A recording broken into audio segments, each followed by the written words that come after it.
Hello friends, मैं हूं CA Babulal Chauhan. आप देख रहे हैं यूट्यूब चैनल सीए चौहान जी। आप क्या घर का मालिक है? आप क्या घर भाड़ा पे देते हैं? वो रेसिडेंशियल भी हो सकता है या कमर्शियल भी हो सकता है। तो आपके लिए वीडियो बहुत इंपॉर्टेंट है फ्रेंड्स, नहीं तो फ्यूचर में आ सकता है बड़ा डिमांड, आपको हो सकता है भारी नुकसान।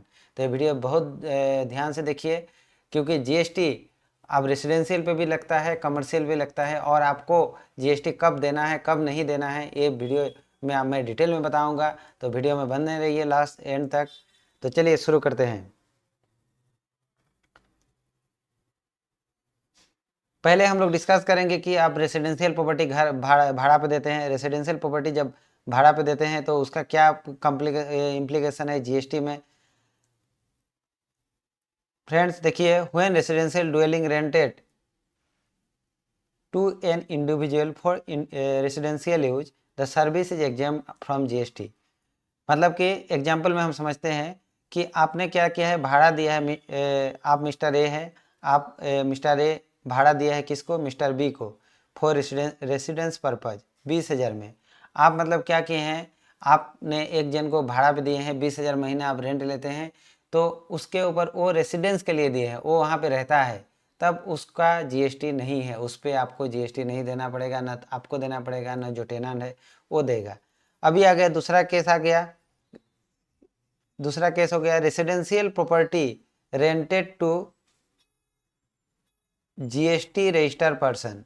अभी देखिए यहाँ पे रेसिडेंशियल प्रॉपर्टी है, लेकिन वो जिसको आप भाड़ा पे दिए हैं वो उनका जीएसटी भी है। तब उस केस में क्या होगा? उस केस में आपको क्या होगा कि 18% जीएसटी लगेगा। आप घर का मालिक है, आपको चिंता करने की ज़रूरत नहीं है। आप घर भाड़ा पे दिए हैं कोई रजिस्टर पर्सन को, मतलब जीएसटी में वो रजिस्टर है, तो आपको कोई चिंता करने की ज़रूरत नहीं है। आपको जितना आपको रेंट देगा उसके ऊपर जो जीएसटी लगेगा वो खुद भरेगा, उसको आरसीएम में जीएसटी पेमेंट करना पड़ेगा। मैं एग्जांपल से समझाता हूँ। कोई कंपनी ने आपका फ्लैट भाड़ा पे लिया है, आपका रेसिडेंशियल घर है वो भाड़ा पे लिया है, किसके लिए? अपना एम्प्लॉय के लिए, अपना डायरेक्टर के लिए।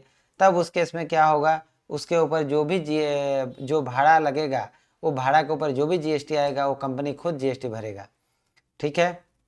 तो चलिए, इसमें एक्सेप्शन एक है। एक्सेप्शन ये है कि समझ लीजिए कि आप प्रोपराइटर से बिजनेस करता है, किसी को भाड़ा पे दिए हैं, मतलब कि वो मालिक का ना जो बिजनेस होता है, प्रोपराइटर से बिजनेस, प्रोपराइटर ने अपना इंडिविजुअल कैपेसिटी में घर लिया है रहने के लिए, वहाँ पे रहता है, वहाँ पे कोई बिजनेस नहीं खोला है। तब उस केस में आपको भी जीएसटी नहीं देना होगा। वो जो भाड़ा पे लिया है प्रोपराइटर, वो भी जीएसटी नहीं देगा तो भी होगा, क्योंकि वो जीएसटी में नहीं आएगा। तो ये हो गया, एक्सेप्शन था ये। दूसरा चीज़ अभी चलिए हम लोग इम्पोर्टेंट जो है वो जानने की ज़रूरत है आपको भी। जैसे हो गया कि जीएसटी ऑन कमर्शियल प्रॉपर्टी। आप कमर्शियल प्रॉपर्टी भाड़ा पे दिए हैं, जैसे कि आपने रोड साइड में बड़ा बड़ा बिल्डिंग बना दिए हैं, जिसमें आप शॉपिंग मॉल वगैरह को भाड़ा पे दिए हैं, या शॉपिंग मॉल खोल के आप भाड़ा पे दिए हैं। उस केस में आपको जीएसटी कितना लगेगा, कैसे लगेगा, चलिए डिस्कस करते हैं। उस केस में जीएसटी आपको 18% लगेगा। और ये जीएसटी कब कौन देगा? पहला केस हम लोग डिस्कस करते हैं। केस है जिसमें आपको क्या है कि लैंडलॉर्ड रजिस्टर्ड अंडर जीएसटी, आप मालिक है, आप जीएसटी में रजिस्ट्रेशन लिए हैं।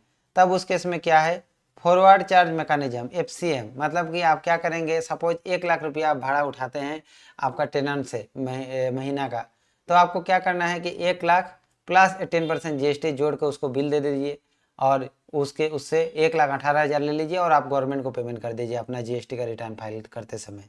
और इसमें कोई टेंशन लेने की बात नहीं है। इसमें आराम से आप जीएसटी कलेक्ट करिए, कलेक्ट करके गवर्नमेंट को पेमेंट कर दीजिए। अभी दूसरा केस है कि केस बी हो गया कि इसमें आप लैंडलॉर्ड हैं, आप जीएसटी में रजिस्ट्रेशन नहीं लिए हैं, क्योंकि आप कोई बिजनेस नहीं करते और जीएसटी में ज़रूरत नहीं है, आप नहीं लिए हैं। उस केस में आपने क्या किया है, घर बिल्डिंग बना के, रोड बिल्डिंग बना के आप भाड़ा पे दे दिए हैं कोई होटल को, हॉस्पिटल को। तब उस केस में क्या करना है, जो होटल है, हॉस्पिटल है, आपसे जो घर पे भाड़ा पे लिया है, जो आपका बिल्डिंग भाड़ा पे, कमर्शियल बिल्डिंग भाड़ा पे लेकर हॉस्पिटल चला रहा है, होटल चला रहा है, उस केस में क्या करना है, वो खुद भरेगा। जो हॉस्पिटल है और जो होटल वगैरह जो आपसे भाड़ा पे लिया है, उन लोग खुद फॉरवर्ड चार्ज मैकेनिज्म एफसीएम में वो उससे आप क्या करिए, आपको सपोज आप 1 लाख रुपया उससे भाड़ा पे उसके रेंट लेते हैं, तो 1 लाख रुपया ले लीजिए और बस हो गया आपका काम, और कुछ नहीं करना है। क्योंकि वो उसके ऊपर जो जीएसटी 18,000 लगेगा वो फॉरवर्ड चार्ज मैकेनिज्म एफसीएम बोलता है उसको, उसमें वो अपना खुद भर लेगा जीएसटी। तो फ्रेंड्स, शॉर्ट में एकदम से सिंपल में मैंने समझाने की कोशिश किया था आपको। मैं उम्मीद करता हूँ आपको समझ में आया होगा। अगर समझ में कुछ भी डाउट है तो आप हम मुझसे ज़रूर पूछिए।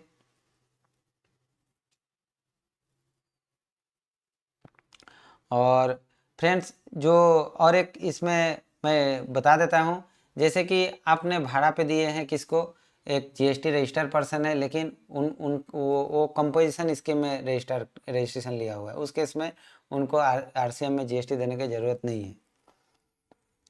नेक्स्ट हो गया कि आपने जीएसटी इतना जो मतलब कि आपने जीएसटी पेमेंट किए हैं, आप जो भी बिजनेस करने वाले आदमी हैं, आप अगर जीएसटी पेमेंट किए हैं तो उसका इनपुट आपको मिलेगा क्या? ज़रूर मिलेगा, आप उसका इनपुट ले सकते हैं।